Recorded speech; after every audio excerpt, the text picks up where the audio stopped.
A Organização Mundial da Saúde estima que existam 30 milhões de animais abandonados só no Brasil. Entre eles, 10 milhões de gatos e 20 milhões de cães. Em cidades de grande e médio porte, estima-se um cachorro para cada 5 habitantes. Destes, segundo a organização, 10% estariam abandonados. Já nas estradas, os animais silvestres também correm riscos. Segundo o Centro Brasileiro de Estudos em Ecologia de Estradas, a cada segundo, 15 animais morrem atropelados no país. Uma lei de 1998 prevê multa e prisão para casos classificados como maus tratos. Mas os números de denúncias e a estrutura para fiscalização têm se mostrado insuficiente para diminuir o crime. O Na Rua de hoje quer saber como deve ser a relação entre o humano e o animal? Todo ano se repete. No mês de maio, as romarias até o Santuário de Caravaggio se intensificam e o abandono de animais também. Milhares de fiéis seguem a caminhada a pé na tradicional festa de Caravaggio e os animais seguem os donos e por ali ficam.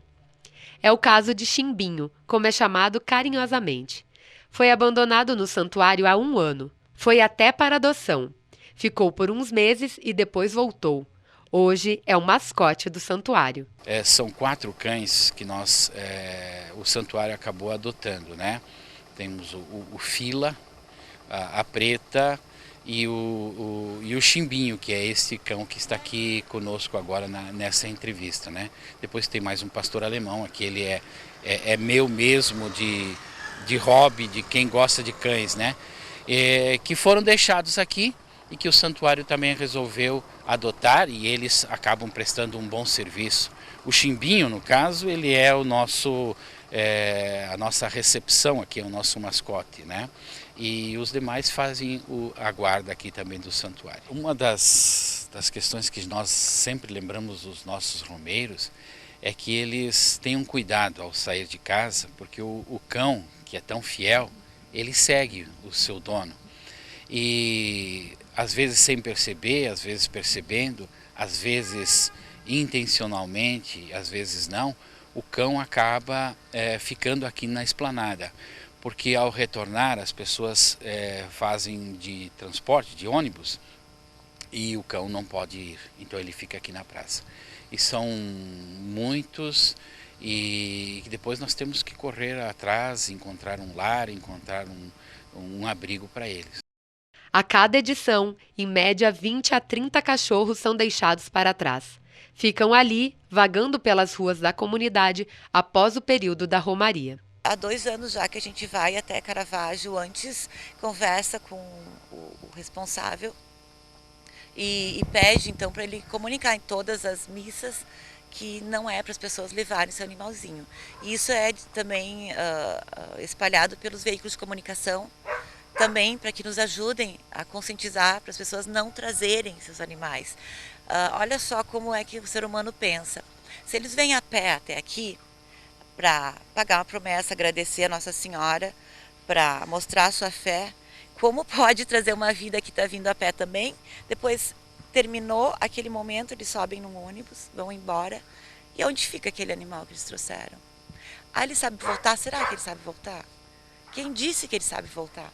Tudo que existe e vive merece o nosso respeito, o nosso cuidado, a nossa responsabilidade. Assim o é também com os animais. A gente pode errar absolutizando, né? Cuidando demais, em excesso, tornando quase uma pessoa, e pode também errar quando se abandona, quando se age com maus tratos com esses animais, né? Então as duas atitudes estão erradas. Precisa o equilíbrio, precisa harmonia, precisa que nós tenhamos conta do que está ali.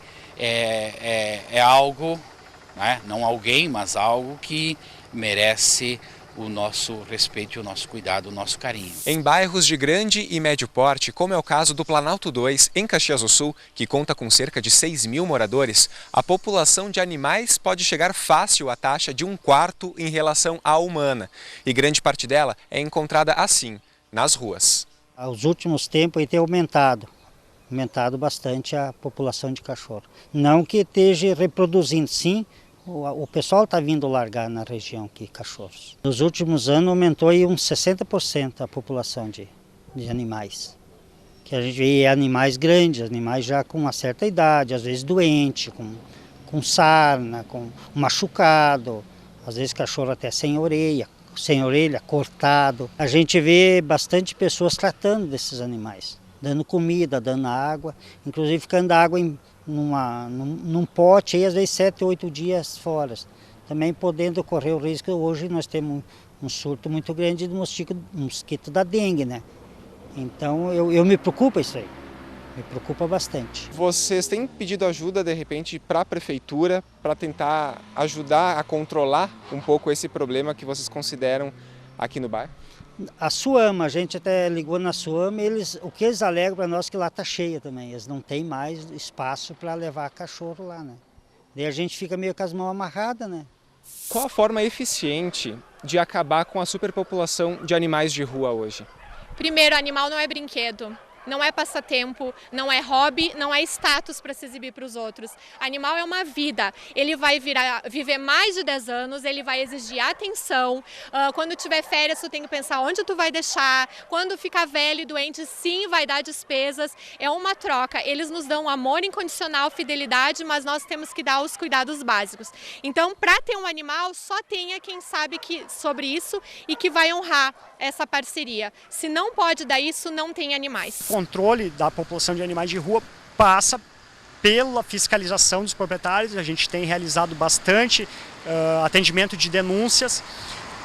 O serviço recebe, a Secretaria da Saúde acaba recebendo essas denúncias através do serviço de Alô Caxias, que é o telefone 156. Então as pessoas acabam denunciando, vizinhos, conhecidos ou desconhecidos, mas acabam fornecendo endereço completo, nome de rua, número da casa, enfim, e relata, o proprietário acaba deixando esse animal solto. A gente sempre vai numa vistoria, faz uma primeira vistoria, muitas vezes orienta o proprietário, às vezes com uma simples orientação acaba solucionando o problema, às vezes o proprietário não é favorável a isso, então a gente aplica as penalidades que a lei municipal permite. Pode ser uma advertência escrita, pode ser uma multa, poderia entrar até na questão do recolhimento do animal, por ele estar em via pública também, né? A gente tem a questão das castrações, que aí a população, os proprietários, enfim, podem procurar a unidade básica de saúde, fazer o seu cadastro. A gente gradativamente, então, encaminha para uma clínica veterinária conveniada que vai atendendo essas listagens. E esse animal é castrado e microchipado. Então a gente acaba atendendo as duas pontas. Uma para evitar que esse animal se reproduza e depois acabe de uma forma, essas ninhadas desses animais acabem nas ruas, e também nos facilitando a fiscalização desse animal propriamente dito, porque ele está microchipado também. Mas nem sempre os animais de rua foram considerados um problema. A relação do homem com o cão, ela remonta à nossa pré-história.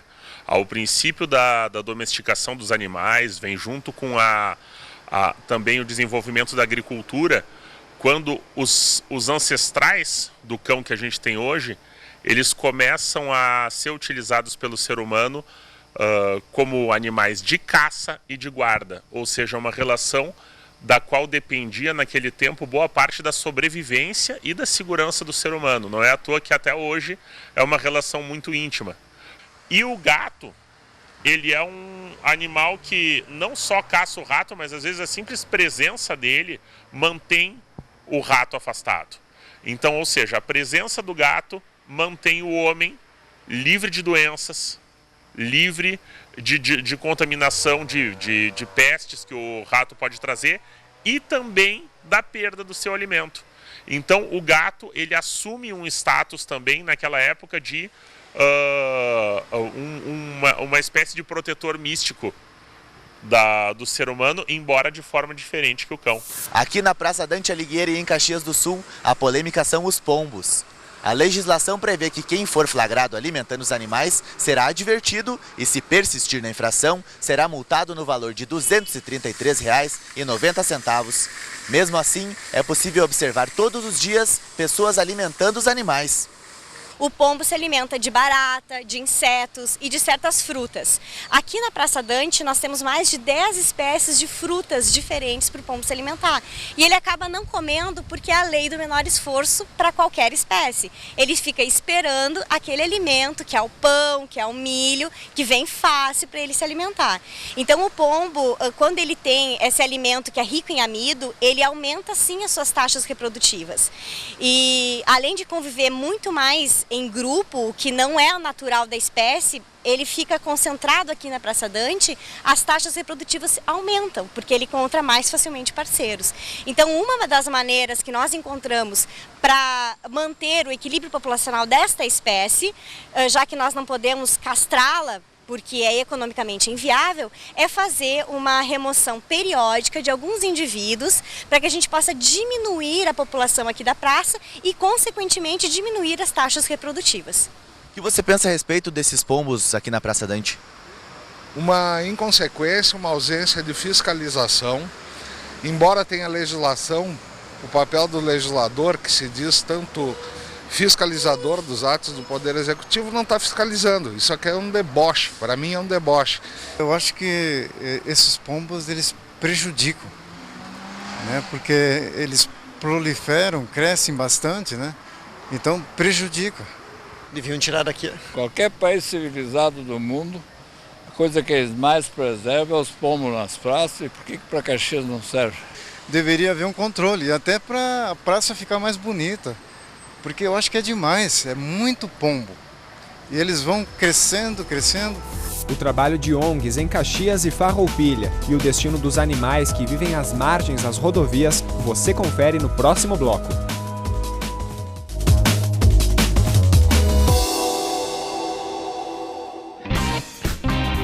Estamos de volta com o Na Rua. O assunto de hoje são os animais de rua.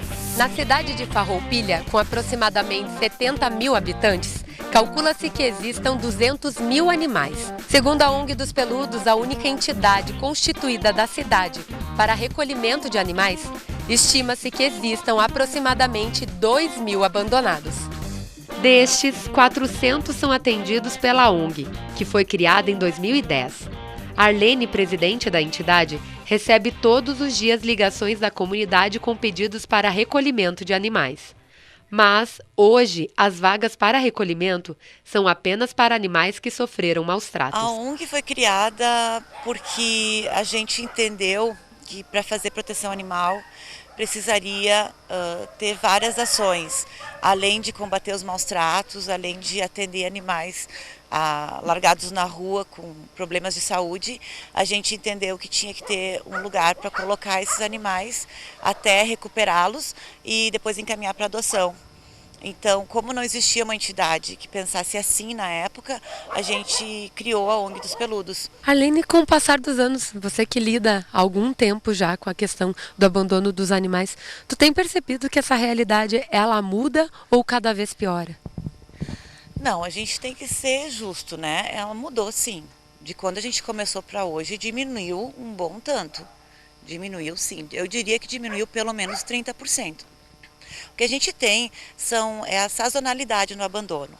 Então, quando chega o final do ano, as pessoas querem ir para a praia, não importa se tem um animal há 1 ano, há 2, elas simplesmente largam, se desfazem e vão para a praia.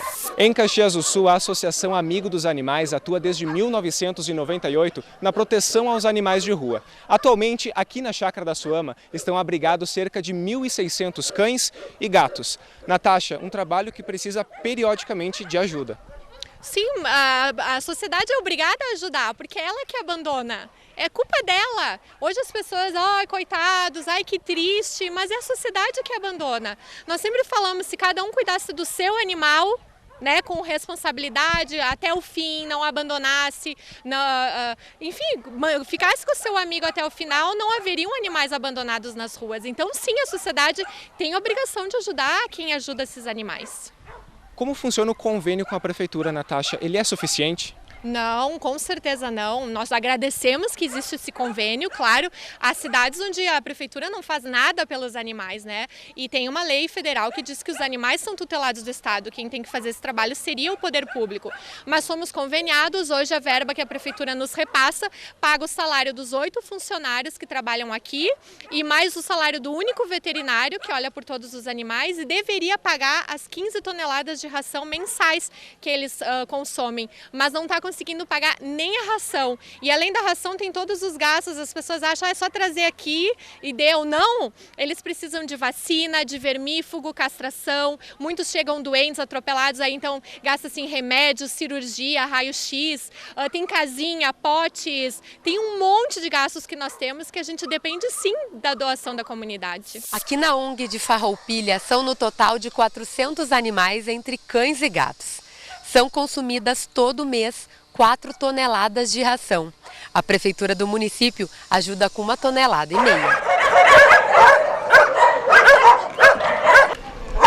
A gente tem dificuldade na questão física, porque a demanda é muito maior do que a capacidade que a gente tem de absorver.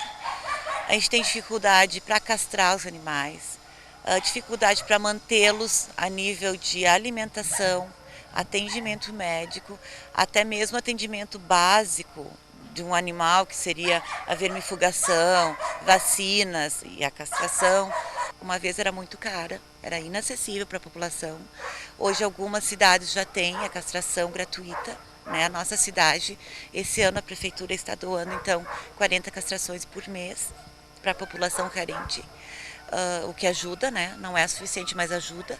A gente recebe doações e a gente vende doações de roupas, calçados, alguns utensílios domésticos, e a gente vende e a renda é toda revertida então para manter a nossa instituição. Mas é muito difícil, é quase impossível. Vocês ainda recebem animais hoje? Como é que vocês estão lidando com esses casos de abandono? Foi a pior coisa que nós da Soma fizemos, foi ter criado um abrigo. Infelizmente, o abrigo seria o ideal se o animal entrasse, fosse tratado e doado. Um rodízio saudável, entra e sai. Os depósitos no Brasil, os animais que ficam em abrigos no Brasil, eles morrem nos abrigos, porque existe um preconceito enorme com a adoção e com os vira-latas. Então a gente nunca deveria ter criado isso aqui. A gente está tentando reverter o que nós fizemos, de dizer para a sociedade, olha, nós temos algumas ferramentas, vocês têm outros, vamos juntos trabalhar para ajudar esses animais. Então quando alguém nos procura no portão, a gente vai tentar da melhor maneira possível ajudar, auxiliar, mas a gente não vai poder recolher todos os animais, porque se 1.600 que nós temos aqui, se a gente trouxer mais animais, como é que nós vamos mantê-los? Para Natasha, os municípios precisam de mais exemplos como o de Fernanda. A estilista de 29 anos abriga cães temporariamente até conseguir um lar para eles. Eu tenho um projeto, na verdade, chamado Felícia, que começou há 4 anos atrás, quando eu adotei meu primeiro cão na Soma, que foi aí que eu tive a noção do tamanho do problema e resolvi começar a ajudar da forma que eu conseguia. Você tem 4 cães que são seus e outros que você está ajudando no processo para que seja adotado, é isso? Isso, os outros 9 cães então aguardam adoção. Alguns deles têm uma adoção um pouco mais difícil, são velhinhos ou com alguma deficiência, mas de grande maioria são cães jovens e que têm toda a chance de conseguir uma família legal. E até que eles sejam adotados, o QG é a tua casa mesmo aqui? É aqui mesmo que eles ficam, até para passar por um processo às vezes de ressocialização, né? Que às vezes o animal vem de maus tratos ou está na rua, acabou ficando a risco, então aqui eu já faço um trabalho mais completo com eles. Outra realidade cruel é vivida por animais que vivem às margens de rodovias movimentadas. Segundo o Centro Brasileiro de Estudos em Ecologia de Estradas, mais de 470 milhões de animais morrem vítimas de atropelamento nas rodovias brasileiras. Esses animais, muitas vezes silvestres e de pequeno porte, dependem de iniciativas como a do Zoológico da UX para sobreviver. O Jardim Zoológico, há mais de 15 anos, desenvolve essa atividade de receber os animais de qualquer rota, né? Principalmente, claro, nas rodovias, que são atropelados ou são atingidos por alguma arma, né? Atingidos por armas e que sofrem algum ferimento ou estão em cativeiro sofrendo maus tratos, eles são trazidos para nós, onde a gente faz uma avaliação biológica, uma avaliação veterinária, e eles ficam durante geralmente a gente diz a quarentena, né, para fazer toda uma avaliação. E se o animal está em condições, imediatamente ele vai para a soltura. Então o zoológico ele readapta, ele reintroduz os animais novamente para a natureza.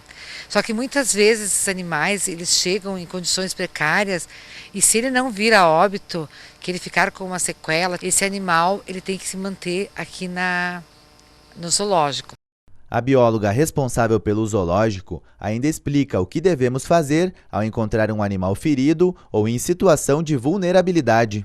Se o animal está ferido, pode trazer direto ao zoológico, porque nós vamos dar atendimento. Se for um animal silvestre, porque nós não podemos, em hipótese alguma, receber animal doméstico por uma questão de normativa do IBAMA. E se encontrarem um animal em condições inadequadas, com alguém judiando, alguma coisa, nós podemos receber só através da PATRAN. Então a PATRAN é o órgão responsável para pegar os animais que estão assim sofrendo maus tratos, enfim, para trazer para nós. Nós só recebemos então se ele foi atropelado, se ele está ferido, machucado. Então sim, a gente dá um tratamento veterinário, faz tudo os procedimentos que são corretos, né? E trata ele e depois é feita a soltura. São centenas de denúncias de maus tratos realizadas todos os anos em Farroupilha. Só a ONG dos Peludos realiza em média de 3 a 4 por mês. Desde julho de 34, há um decreto de lei no Brasil que penaliza quem abandonar animal doente, ferido ou quem deixar de prestar socorro e assistência, inclusive veterinária. Desde 1998, a lei vigente que pune quem pratica maus tratos aos animais é a Lei de Crimes Ambientais.